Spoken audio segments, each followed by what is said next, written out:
Hi friends, നിതിനാണ്. അപ്പോൾ പൊന്മാൻ കഴിഞ്ഞ ദിവസം OTT റിലീസായ ജ്യോതിഷ് ശങ്കർ സംവിധാനം ചെയ്ത് ബേസിൽ ജോസഫ് നായകനായി എത്തിയ ചിത്രമാണ് Ponman. Ponman is a working class movie. സാധാരണ മധ്യവർഗ പുരുഷൻ കേരളത്തിൽ അനുഭവിക്കുന്ന പെടാപ്പാടുകളുടെ കഥ പറയുന്ന ചിത്രമാണ് പൊന്മാൻ. അജേഷ് പി പി എന്ന സാധാരണക്കാരിൽ സാധാരണക്കാരനായ ഒരു പയ്യന്റെ കഥയാണ് ഇവിടെ പറയുന്നത്. അജേഷ് പി പോലുള്ള പല ചെറുപ്പക്കാരെ നമുക്ക് ടൗണിലേക്ക് ഇറങ്ങിയാൽ കാണാം. അജേഷ് പി മാർ നമ്മുടെ ഇടയിലുണ്ട്, അല്ലെങ്കിൽ നമ്മളിൽ ഒരാളാണ് അജേഷ് പി. പൊന്മാൻ എന്ന സിനിമ GR ഇന്ദുഗോപന്റെ 4 ചെറുപ്പക്കാർ എന്ന നോവലിനെ ആസ്പദമാക്കി എടുത്തിരിക്കുന്ന ചിത്രമാണ്. ആ നോവലിനെ അപേക്ഷിച്ച് കുറച്ച് വ്യത്യാസങ്ങളൊക്കെ വരുത്തിയാണ് ഈ പടം എടുത്തിരിക്കുന്നത്. എന്നാലും ആ നോവലിന്റെ തീമാണ് ഇതിനകത്ത് ഉൾപ്പെടുത്തിയിരിക്കുന്നത്. അജേഷ് എന്ന് പറഞ്ഞ ക്യാരക്ടർ റിയൽ ലൈഫ് ക്യാരക്ടർ ആണെന്നാണ് നോവലിനകത്ത് പറഞ്ഞിരിക്കുന്നത്. അദ്ദേഹത്തെ പക്ഷേ അത് കഴിഞ്ഞ് പിന്നെ കണ്ടിട്ടില്ല, നേരിട്ട് കാണാൻ സാധിച്ചില്ലെന്നാണ് നോവലിസ്റ്റ് പറഞ്ഞിരിക്കുന്നത്. പിന്നെ ഇതിലെ പേരുകളെല്ലാം വിചിത്രമായിട്ടുള്ള പേരുകളാണ്. സ്പോർട്സ് താരങ്ങളുടെ പേരാണ്. Steffi Graf, Mariano, Bruno. പേരുകൾ കേൾക്കുമ്പോൾ തന്നെ നമുക്കൊരു ഇൻട്രസ്റ്റിംഗ് ആയിട്ട് തോന്നും. നമ്മൾ വിചാരിക്കുന്ന പോലല്ല. നമ്മൾ ഒരിക്കലും മാരിയാനോ എന്നൊക്കെ ആ പുള്ളിക്കാരന് ആ പേര് വരുമോ നമ്മൾ വിചാരിക്കത്തില്ല. പേര് കേൾക്കുമ്പോൾ തന്നെ നമുക്ക് ഒരു കോമഡി തോന്നും. പക്ഷെ ആള് ടെററാണ്. എന്നിരുന്നാലും നല്ല പടമാണ്. ഈ ഒരു പടം സംവിധാനം ചെയ്യുമ്പോൾ ഒരുപാട് 100 കോടി 150 കോടിയുടെ ഒന്നും ആവശ്യമില്ല. ഇതുപോലെ രസകരമായിട്ട് ആൾക്കാരെ കൺവിൻസ് ചെയ്ത് കണ്ടിരുത്താൻ പറ്റുന്ന സിനിമയാണെങ്കിൽ സിമ്പിളായിട്ട് ഓടുകയും ചെയ്യും, വലിയ ചിലവില്ലാതെ എടുക്കാനും പറ്റും. അപ്പൊ സിനിമയിലേക്ക് കടക്കുകയാണെങ്കിൽ ഈ കഴിഞ്ഞ ദിവസം ഒരു റിപ്പോർട്ട് പറഞ്ഞു കേട്ടു, കഴിഞ്ഞ മാസവും ഇറങ്ങിയ സിനിമകളെല്ലാം വൻ നഷ്ടത്തിലാണ്. ഇപ്പൊ 10 കോടി മുടക്കിയ സിനിമയാണെങ്കിൽ 5 കോടിയെ കിട്ടിയിട്ടുള്ളൂ, അല്ലെ 2 കോടിയെ കിട്ടിയിട്ടുള്ളൂ എന്നൊക്കെ പറഞ്ഞ് കണക്കുകൾ പറയുന്നത് കേട്ടു. അപ്പൊ പല നല്ല പടങ്ങളും ഇതുപോലെ തിയേറ്ററിൽ മിസ്സായി പോവുകയാണ്. കാര്യം ചവറ് കണക്കിന് പടങ്ങൾ ഇങ്ങനെ ഇറങ്ങിക്കൊണ്ടിരിക്കുമല്ലേ. അതിൻ്റെ ഇടയ്ക്ക് നല്ലൊരു സിനിമ ഇറങ്ങിക്കഴിഞ്ഞു കഴിഞ്ഞാൽ അറിയുവാൻ സാധിക്കുന്നില്ല.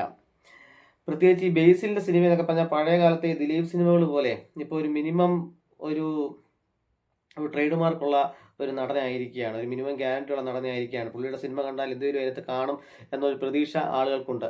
മാത്രമല്ല, അദ്ദേഹം ഒരു നടൻ മാത്രമല്ല, സംവിധായകനും ഒക്കെ കൂടിയാണ്. അപ്പം അത് ആ ഒരു നിലയിൽ അദ്ദേഹം ശോഭിക്കുന്നുണ്ട്. പിന്നെ മാസ് കാണിക്കാൻ 6 അടി പൊക്കോ അതിനൊത്ത ശരീരമോ 6 പാക്കോ ഒന്നും വേണ്ടെന്ന് ബേസിൽ കാണിച്ചു തന്നിട്ടുണ്ട്. മാരിയാനോ എന്ന അതിഭീകരനായ 6 അടി മേൽ പൊക്കമുള്ള ബാഹുവായ മനുഷ്യന്റെ മുന്നിൽ പോയി അയാളെ കുത്തിന് പിടിക്കാൻ വരുമ്പോഴത്തേക്കും, നീ കുത്തിന് പിടിച്ചു കഴിഞ്ഞില്ലടാ, അപ്പം ഞാൻ അങ്ങോട്ടും പിടിച്ചു, നീ ഇങ്ങോട്ടും പിടിച്ചു, അത് കഴിഞ്ഞില്ലടാ എന്ന് ചോദിച്ച് പുച്ഛിച്ച് ചിരിക്കുന്ന ഒരു സീനുണ്ട്. ആ സീനൊക്കെ വളരെ മാസായിട്ടാണ് കാണിച്ചിരിക്കുന്നത്. ഒരു തല്ലോ തെറിയോ അടിയോ പിടിയോ ഒന്നും വേണ്ട മാസ് കാണിക്കാൻ, ഒരു ചിരിയിൽ കൂടി മാത്രം മാസ് കാണിക്കാമെന്ന് ബേസിൽ കാണിച്ചു തന്നിട്ടുണ്ട്. മാരിയാനോ എന്ന കഥാപാത്രം ഇതിൻ്റെ അകത്ത് ചെയ്തിരിക്കുന്നത് നമ്മുടെ അമ്പാനാണ്. അമ്പാൻ നല്ല വെടിപ്പായിട്ട് ചെയ്തിട്ടുണ്ട്. കാര്യം മറ്റ് സിനിമയ്ക്കകത്ത് നമ്മുടെ ആവേശത്ത് അമ്പാൻ ഒരു കോമഡി കഥാപാത്രം പോലത്തെ റോളാണ് ചെയ്തെങ്കിൽ ഇതിനകത്ത് പക്കാ സീരിയസ് കഥാപാത്രം. കണ്ടു കഴിഞ്ഞാൽ നമ്മൾ പേടിച്ച് പറച്ചു പോകും. അതുപോലത്തെ ഒരു ക്യാരക്ടർ, അതുപോലത്തെ ഒരു ഗാംഭീര്യമുള്ള ഒരു പക്ക മെയിൽ, പുറമേ നോക്കുമ്പോൾ പക്ക മെയിൽ ഷോവനിസ്റ്റ് ആയിട്ടുള്ള ഒരു കഥാപാത്രം. അത് വളരെ ഗംഭീരമായിട്ട് അദ്ദേഹം ചെയ്തിട്ടുണ്ട്. പിന്നെ ലിജോ മോൾ, അപർണ ബാലമുരളിയൊക്കെ സ്ഥിരം ചെയ്തുകൊണ്ടിരുന്ന കഥാപാത്രമാണ്. അപ്പോൾ അതിൽ നിന്ന് വ്യത്യസ്തമായിട്ടൊരു ഫ്രഷ്നെസ് ലിജോ മോൾ ചെയ്തപ്പോൾ തോന്നിയിട്ടുണ്ട്. നല്ല ഗംഭീരമായിട്ട് അഭിനയിച്ചിട്ടുണ്ട്. പിന്നെ അമ്മയായിട്ട് അഭിനയിച്ച ആളും പിന്നെ ആംഗ്ലയായിട്ട് അഭിനയിച്ച ആളും എല്ലാം നല്ല ഗംഭീരമായിട്ട് ചെയ്തിട്ടുണ്ട്. പിന്നെ കൊല്ലം ഭാഗത്ത് കൊടുക്കുന്ന സ്ത്രീധനം, അത് 100 പവൻ 150 പവനൊക്കെയാണ് സാധാരണ പണക്കാർ അവിടെ കൊടുക്കുന്നത്, പൈസ ഉള്ളവർ കൊടുക്കുന്നത്. ഇത് കടപ്പുറമായതുകൊണ്ട് പാവപ്പെട്ടവരായതുകൊണ്ട് 25 പവനിലേക്ക് ഒതുക്കിയിട്ടുണ്ട്. പിന്നെ ഈ കല്യാണവുമായി ബന്ധപ്പെട്ട് പിരിവ് വഴി ഇവിടെ ഈ കൊല്ലമേറി ഒരുപാട് പൈസ ആണിൻ്റെ ആയാലും പെണ്ണിൻ്റെ ആയാലും തിരിച്ച് കിട്ടുന്നുണ്ട്. അപ്പോൾ ആ കാര്യങ്ങളൊക്കെ ഇതിൻ്റെ അകത്തൊന്ന് കാണിച്ചിട്ടുണ്ട്. സമപ്രായക്കാർ വിദേശ രാജ്യങ്ങളിലോ സർക്കാർ ജോലിയിലോ വൈറ്റ് കോളർ ജോബിലോ ഒക്കെ സെറ്റാകുമ്പോൾ ആരുടെയും പിൻബലമില്ലാതെ, പാരമ്പര്യ സ്വത്തിൻ്റെ പ്രിവിലേജ് ഇല്ലാതെ, അവിടെയും ഇവിടെയും ആകാതെ, എന്നാൽ ആത്മാഭിമാനം പണയം വെക്കാതെ, തോൽക്കാൻ തയ്യാറാകാതെ, വ്യവസ്ഥയോടും ലോകത്തോടും പടവെട്ടിപ്പൊരുതുന്ന ആൺകുട്ടികൾ, ചത്തുപണിയെടുക്കുന്നവർ, ഹസ്ലേഴ്സാണിവർ. ഒന്നിനും തളർത്താൻ കഴിയാത്തവർ, ഒന്ന് മാറിയാൽ ലോകം കീഴ്മേൽ മറിക്കുന്നവർ. 2 അഴിച്ചു കൊല്ലത്തെ ബീച്ചിലൂടെ ജെട്ടിപ്പുറത്തോടണം എന്ന് പറയുന്ന അജേഷ് ഗോവയിലോ മറ്റേതെങ്കിലും വിദേശ ബീച്ചിലോ ഒഴിവുകാലം ആഗ്രഹിക്കുന്ന ഒരു പയ്യനാവും. കിട്ടുന്ന കാശിനെ മദ്യപിക്കാൻ തികയാത്തത് കൊണ്ടാവും അയാൾ കിട്ടുന്ന സ്ഥലത്തു നിന്നെല്ലാം നന്നായി അടിക്കുന്നത്. ഫോർമൽ ഡ്രസ്സിട്ട് നടക്കുന്ന അയാളുടെ വീട് കാണുമ്പോൾ ചങ്ക് തകരുന്നതും അതാണ്. മുതലാളിയുടെ മകൻ അടിക്കുമ്പോഴും അതൊരു പോസിബിലിറ്റിയായാണ് അയാൾ കാണുന്നത്.